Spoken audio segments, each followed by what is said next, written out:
Bismillahirrahmanirrahim. Wa yusannu, dan disunnatkan di dalam mengqadha salat tartibuhu, yaitu berurutan atas salat yang diqadha di waktu salat yang lain. Ai al-faitatu, yakni yang tertinggal. Fayaqdiya, maka diqadha as-subha, salat subuh, qabla dhuhri, sebelum salat zuhur. Wa hakadha, dan seperti inilah seterusnya. Wa taqdimuhu, dan mendahulukan atas salat yang tertinggal, ala hadiratin,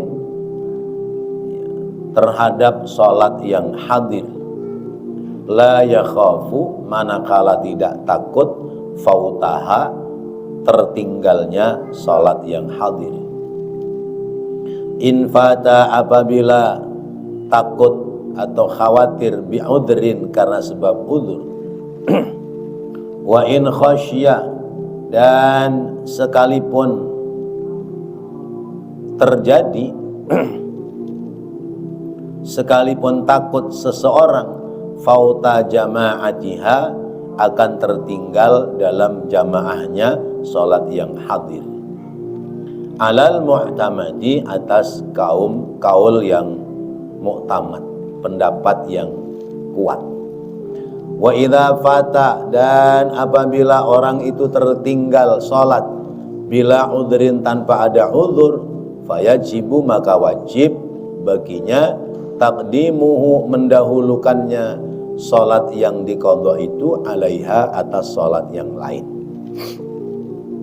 Amma idza khafa, adapun apabila takut, fautal hadirati, tertinggal waktu salat yang hadir, bi ayyaqa ba'duha, dengan bahwasanya sampai sebagian waktunya, hilang sebagian waktunya, wa in qalla, sekalipun sedikit, kharijal waqti, keluar waktunya, falazimahul bada'u,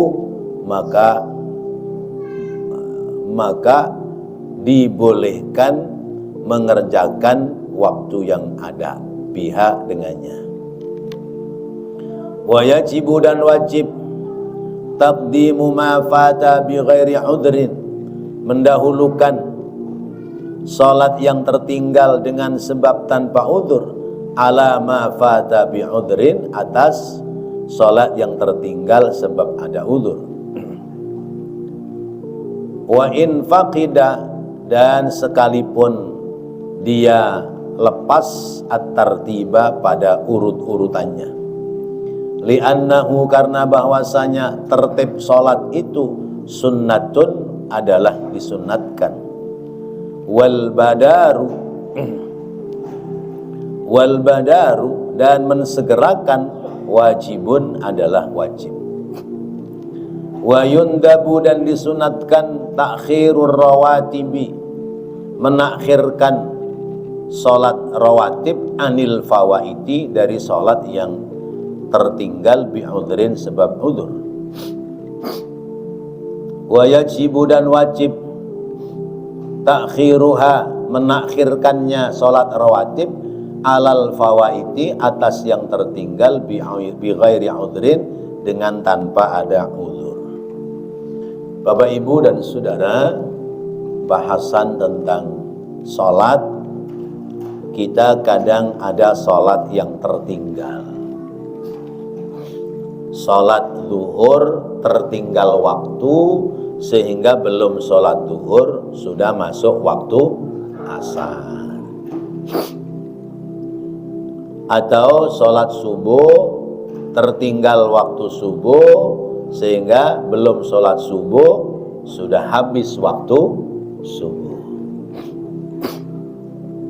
Kalau subuh ke zuhur ada jeda waktu, tapi kalau salat yang lain nyambung, ya. Zuhur ke asar, habisnya waktu zuhur masuk asar. Asar ke maghrib, habisnya waktu asar adalah karena maghrib. Maghrib ke isya habisnya waktu maghrib karena masuk waktu isya. Isya ke subuh habisnya waktu subuh karena habisnya waktu isya karena masuk waktu subuh. Subuh ke zuhur habisnya waktu subuh belum masuk waktu zuhur karena habisnya subuh ketika terbit matahari.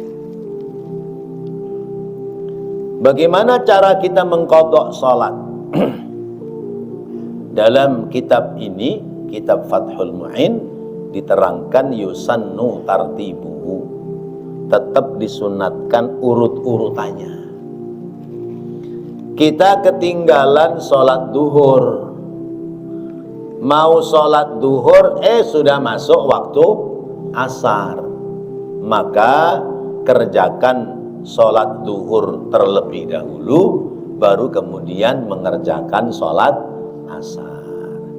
Duhurnya berarti niatnya usolli fardhu dhuhri arba'a raka'atin mustaqbilal kiblati. Kalau tidak makmum ya qadhaan lillahi ta'ala.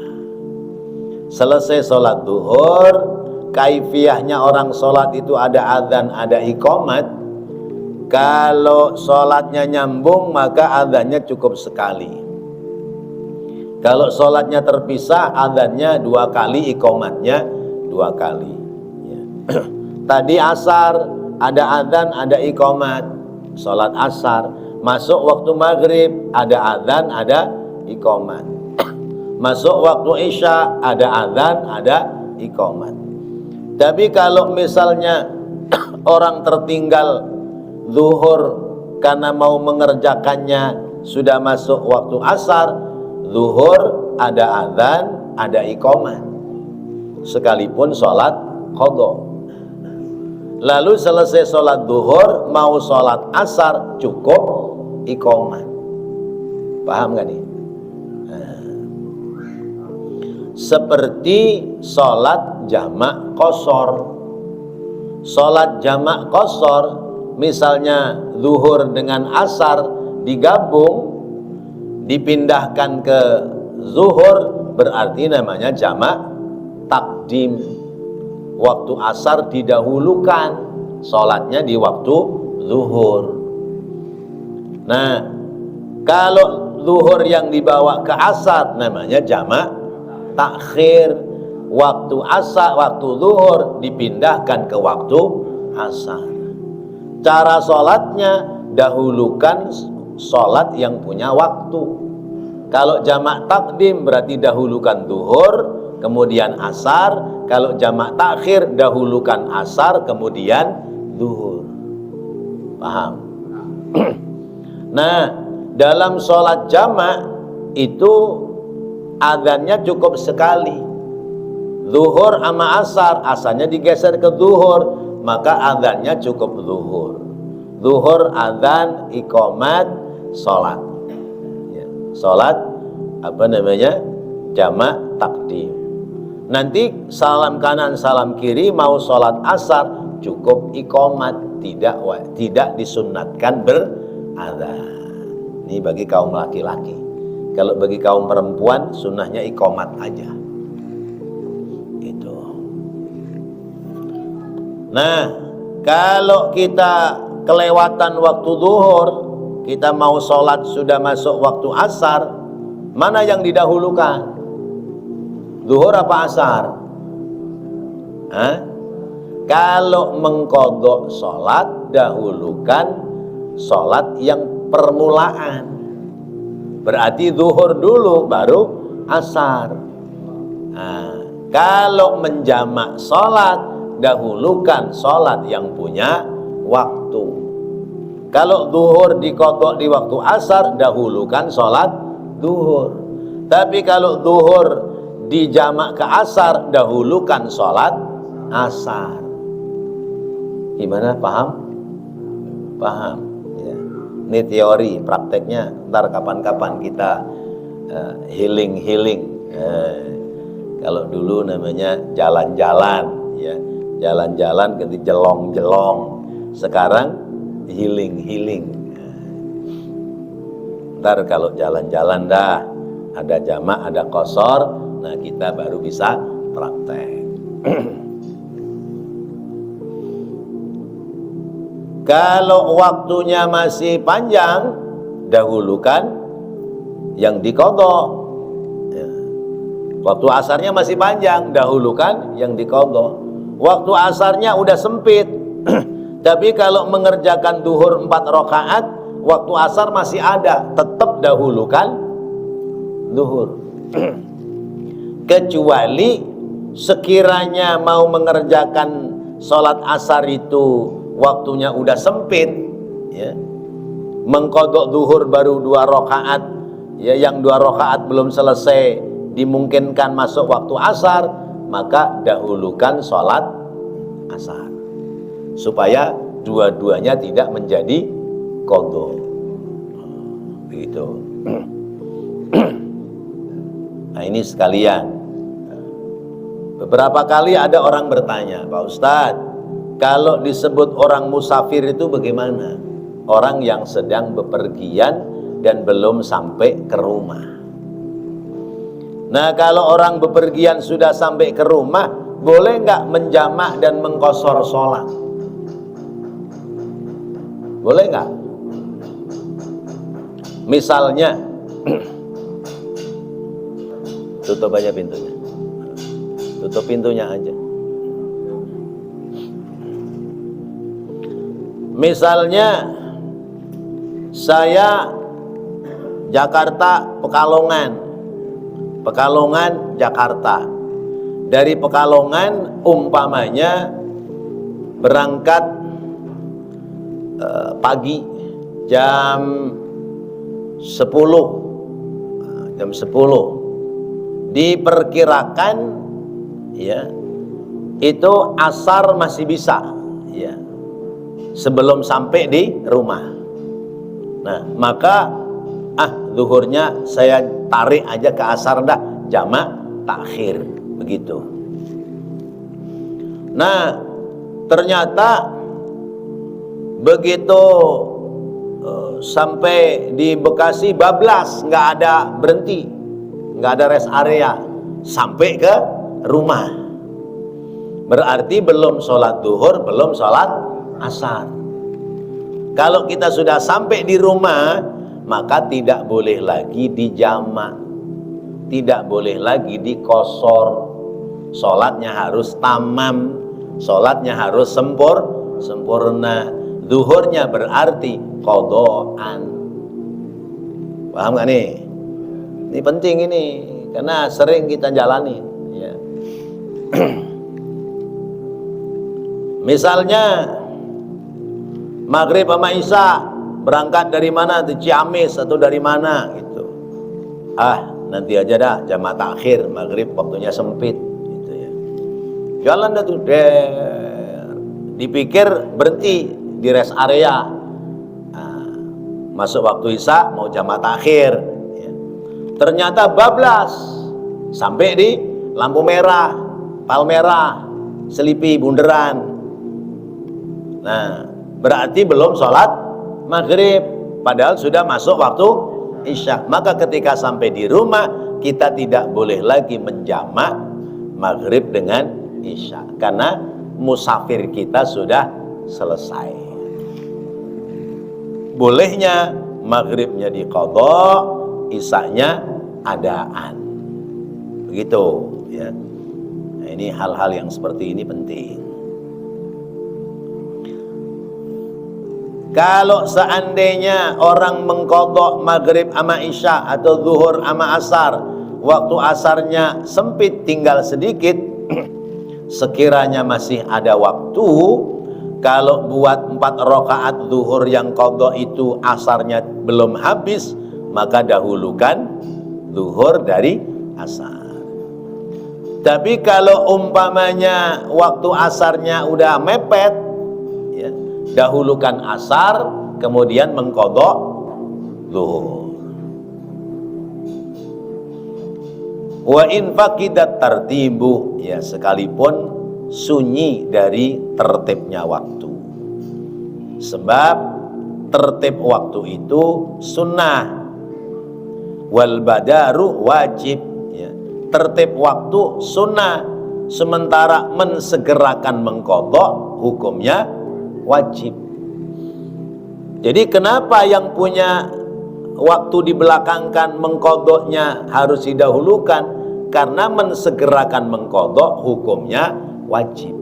Maka jangan ditunda sholat yang ada waktu terlebih dahulu kemudian baru mengqadha, tapi dahulukan sholat yang diqadha. Wa yundabu ta'khirur rawatibi 'anil fawaiti bi'udhrin. Urusan sholat sunnah rawatib itu dibelakangkan aja. Apalagi kita sedang dalam perjalanan musafir, sholat kita dijamak, dikosor. Dijamak itu dihimpun, maghrib dikumpulkan dengan isya. Kalau dikerjakan di waktu maghrib namanya jamak takdim, kalau dikerjakan di waktu isya namanya jamak takhir. Zuhur dikumpulkan dengan asar, kalau dikerjakan di waktu zuhur namanya jamak takdim, kalau dikerjakan di waktu asar namanya jamak takhir. Nah, asar boleh nggak dikumpulkan sama maghrib? Nggak bisa, ada jodohnya masing-masing, ada pasangannya masing-masing. Saya mau menjamak qashar dah, asar sama maghrib. Pelajaran dari mana? Nggak ada. Subuh boleh nggak digabung sama isya? Nggak ada, subuh tersendiri. Subuh adalah waktu yang tidak bisa dihimpun dengan waktu-waktu sholat yang lain.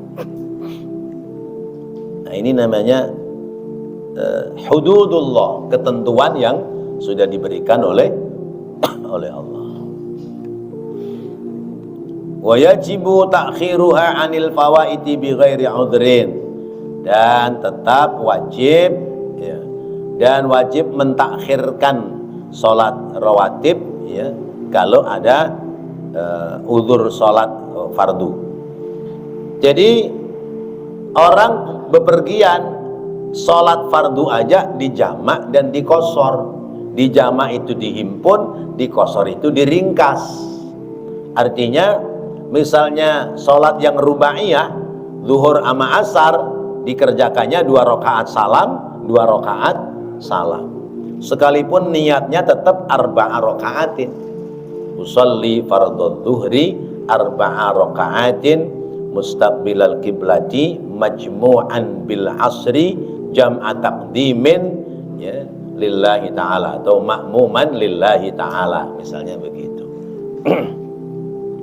Memang niatnya agak rumit, ya.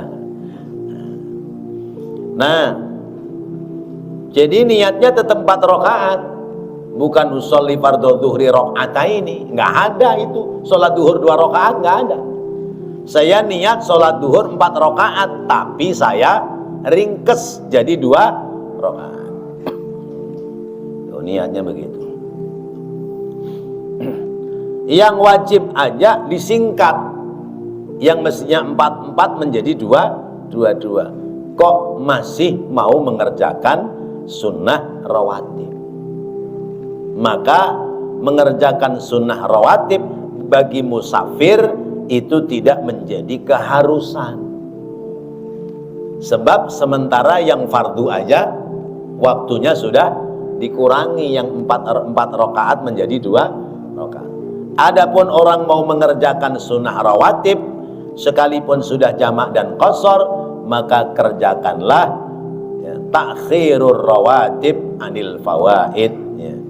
Ya, rawatibnya belakangan. Misalnya zuhur sama asar di jamak takdim, zuhur 4 rakaat jadi 2 salam, asar 4 rakaat jadi 2 salam. Sesudah itu mau qobliyah zuhur 2 tambah ba'diyah zuhur 2 tambah qobliyah asar 3, silakan, ya.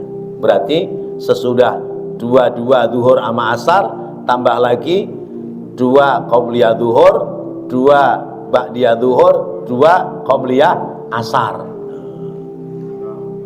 6 tambah 4 10. Padahal yang punya sholat Yang punya sholat fardu jumlah rakaatnya cuman 4, sama 2 8, sama asar 8. Nah, ibaratnya sekalipun ini satu rukhsah, ya, kemurahan, daripada memaksimalkan rawatib, ya, lebih baik memaksimalkan sholat fardunya.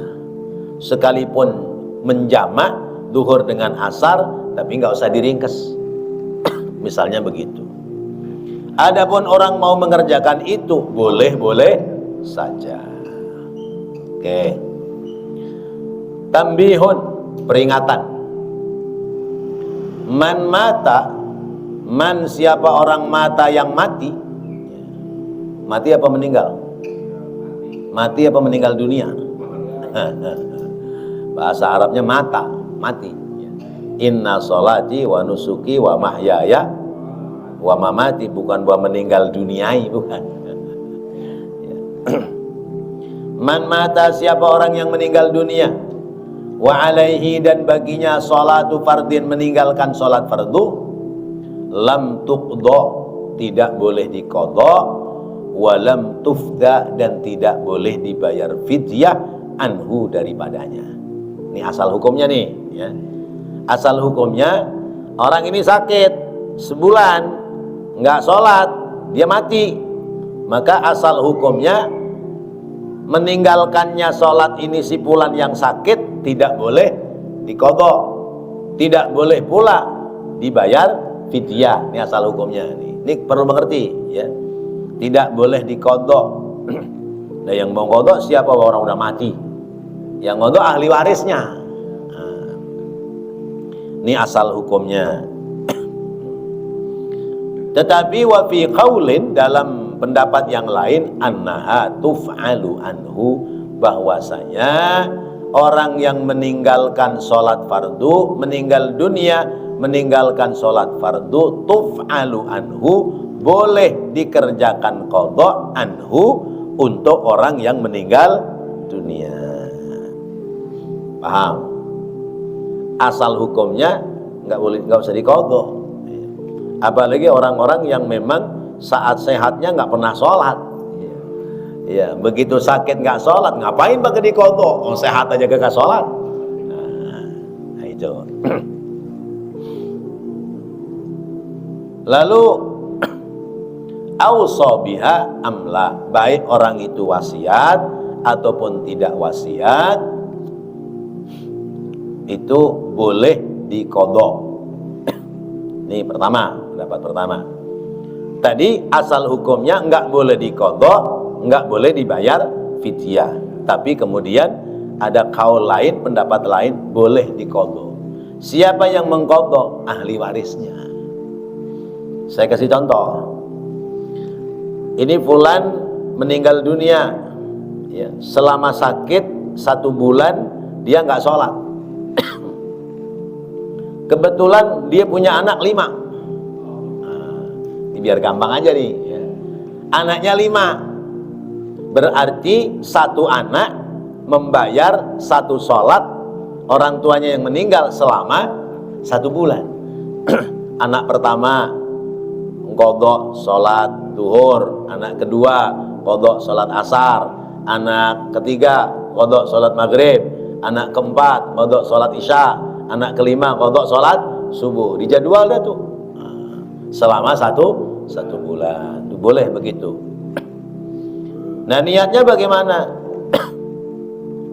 Misalnya sholat maghrib, usolli fardul maghribi salasa raka'atin mustaqbilal kiblati qadha'an li abi.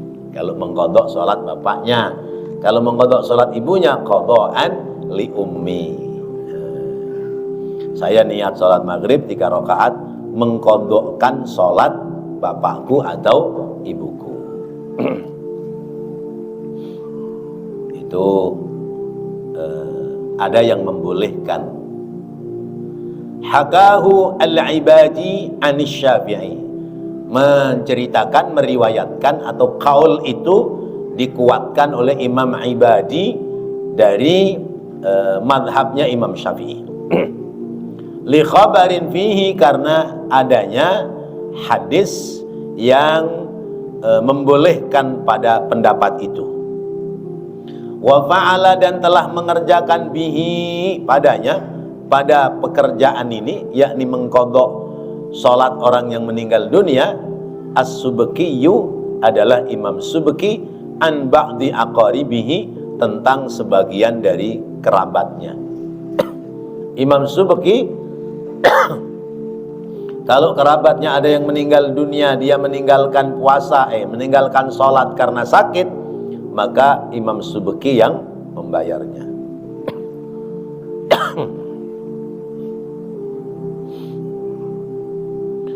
Wa indal Imam Hanafi radhiyallahu anhu, dan menurut Imam Hanafi, ini di syarahnya nih, syarah Fathul Mu'in, namanya kitab I'anatul Talibin. Ya, barangkali ada yang punya mau dibawa silakan. Tufda anhu idza awsa biha wala tuqda anhu. Ya. Kata Imam Hanafi, boleh dibayarkan fidyah kalau orang yang mati itu wasiat. Nanti kalau bapak mati, nih bapak selama sakit ninggalin sholat, ntar dibayar fidyahnya ya. Nah, itu menurut Imam Hanafi boleh dibayarkan fidyah. Wala tuqda anhu, dan tidak diqadha sholatnya. Wa nussa ibaratut tarri ma'al asli. Dan nas ini diibaratkan seperti lau mata alaihi salawatun faitatun wa awsa bil kafarati yu'ta likulli salatin nisfu sa'in min burrin kal fitri wa kadza hukimal witri was saumi. Jadi kalau orang itu ada wasiat, maka boleh dikerjakan, dibayar fidyah. Bayar fidyahnya berapa? Kafaratnya seperti orang meninggalkan puasa, karena ini dinisbatkan kepada puasa. Ya, orang puasa bayar zakat fitrahnya berapa liter? 3,5 liter. Berarti bayar fidyah sholat, satu sholat dibayarkan 3,5 liter. Kalau sehari 5 kali berarti 3,5 liter kali 5 kali berapa hari dia meninggalkan sholat. Jadi ini ada pendapat imam yang membolehkan ya.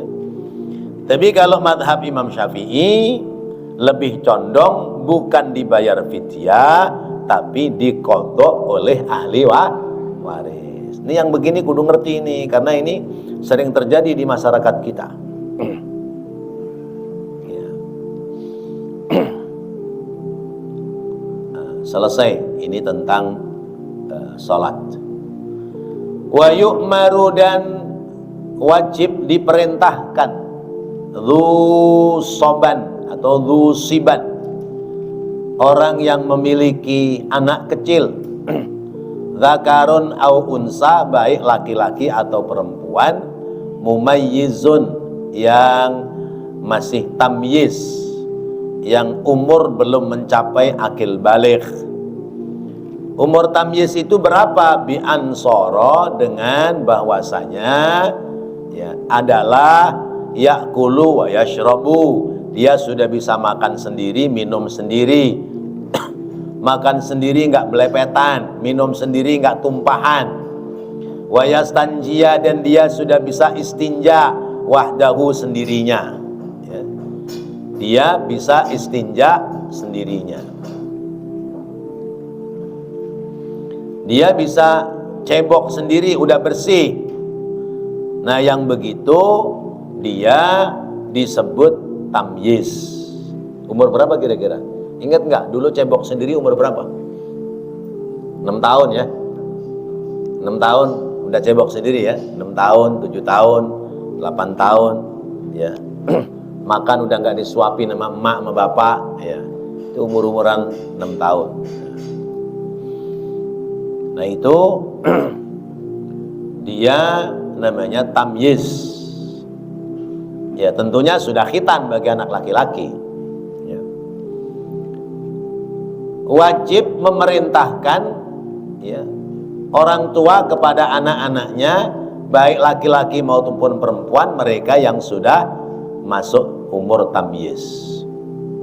Ay yajibu ala kullin min abawaihi wa in ala, yaitu wajib atas setiap orang memerintahkan, ya, yaitu dari bapak ibunya wajib memerintahkan, wa in ala, sekalipun ke atasnya. Artinya begini, ini suami istri punya anak, anaknya sudah umur 6 tahun, 7 tahun, maka orang tua ini suami istri wajib, ya, nyuruh anaknya sholat. Kalau bapaknya emaknya meninggal, suami istri ini meninggal, anak ini diasuh oleh siapa? Biasanya wa in ala, kakeknya apa neneknya. Ya, dari kecil ikut kakeknya atau neneknya. Maka kakeknya neneknya wajib perintah itu anak untuk sholat.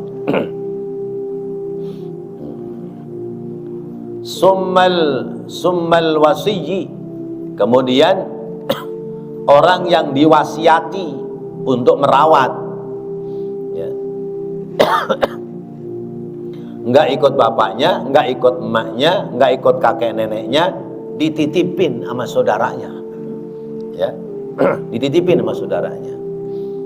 Nah, maka saudara yang ketitipan itu dia berkewajiban ngajarin sholat itu anak yang sudah tamyiz. Atau ala malikir raqiqi, atau pemilik budak, ya. Malikur raqiq, pemilik budak, atau orang yang kuasa dalam dalam raqiq, dalam orang yang dikuasai olehnya. Seperti misalnya majikan kepada pembantu, tuh pembantu wajib diperintah sholat. Ya, di rumah kita ada pembantu, itu wajib suruh sholat. Itu masuk pada kategori malikur raqiq. Ay ya'muru biha, ay as-salat, wajib untuk memerintahkan padanya tentang sholat. Walau qada'an, sekalipun itu sholatnya mengqadha. Wa bi jami'i syurutiha, dan mengajarkan seluruh syarat-syaratnya sholat. Ya, syarat sahnya sholat harus diajarkan kepada itu anak yang sudah tamyiz. Umur berapa? Lisab'in, yaitu pada umur 7 tahun. Ai ba'da sab'in, yaitu sesudah 7 tahun minas sinina, dari umurnya.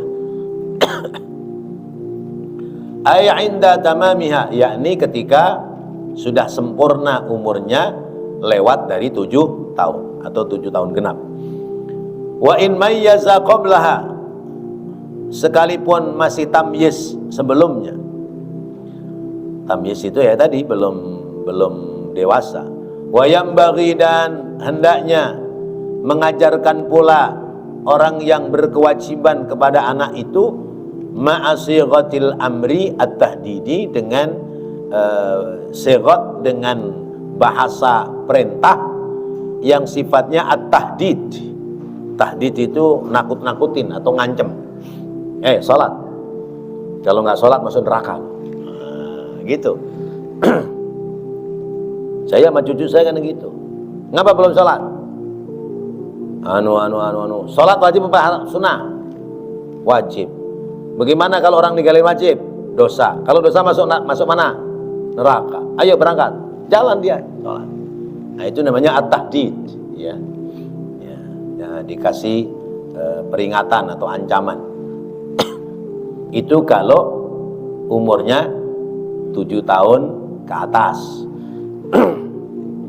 Wa yudraku, dan dipukul, dorban, dengan pukulan, ghaira mutabarrihin, yang tidak menyakiti, wujuban, wajib. mimman bagi orang dzukira yang mengajarkan, mengingatkan alaiha kepada salat, ai ala tarkiha, yaitu atas orang yang meninggalkan salat, walau qadaan, sekalipun qada, au tarka syartin, atau meninggalkan syarat-syaratnya, min syurutiha, dari syarat-syaratnya salat. Umur berapa dia wajib dipukul? Ai ba'da istikmaliha li ashrin, yaitu umur 10 tahun, genep 10 tahun ya. Kalau sudah genep 10 tahun, tabok. Taboknya bukan menyakiti, tapi taboknya adalah membuat rasa takut ya. Takut kalau dia meninggalkan sholat. Saya dulu ya, karena memang bapak saya itu galak urusan sholat ya. Kalau pulang dari musola kita belum pada bangun, itu siram air ya. Air ambil segayung, siramin ke mukanya ya. Urusan kasur basah mah urusan lain, yang penting ini anak bangun sholat gitu. Jadi kalau bapak saya belum pulang dari musola, tugas saya yang paling tua nabok-nabokin adik-adik, yuk bangun, yuk tangi ya, bangun semua ya. bergerak berangkat ke sumur wudu sholat ya. Ini seperti itu. Nah, dengan disiplin pendidikan seperti itu, akhirnya rajin sholat. Itu begitu. Yudrabu darban ghaira mutabarrihin wujuban. Pukul, wajib itu mukul, tapi mukul yang tidak menyakiti ketika umur 10 tahun. Dasarnya mana? Lil hadisis sahihi, yaitu dasar hadis yang sahih, bahwa Rasulullah SAW bersabda, murus sabiyya bis salati idza balagha sab'a sinina wa idza balagha 10 sinina fadribuhu 'alaiha.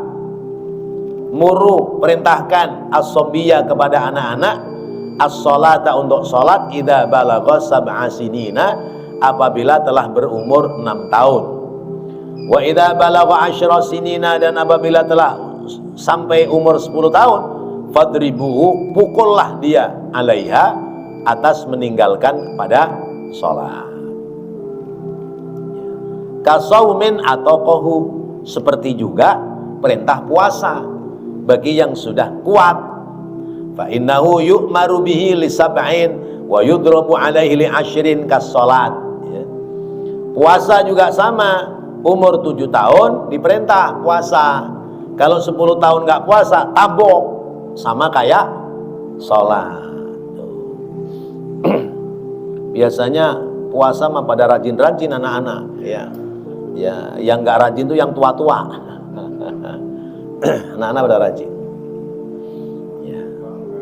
Masya Allah. Nah, itu cara-cara kita di dalam mendidik, membimbing anak-anak kita supaya kemudian rajin ibadah. Wallahu a'lam bishawab. Semoga menjadi ilmu yang bermanfaat. Rabbana taqabbal minna innaka antas sami'ul alim wa tub 'alaina innaka antat tawwabur rahim. Rabbighfir warham wa anta khairur rahimin. Wa sallallahu ala sayyidina Muhammad wa ala alihi wa sahbihi wa sallam. Walhamdulillahi rabbil alamin. Wassalamu alaikum warahmatullahi wabarakatuh.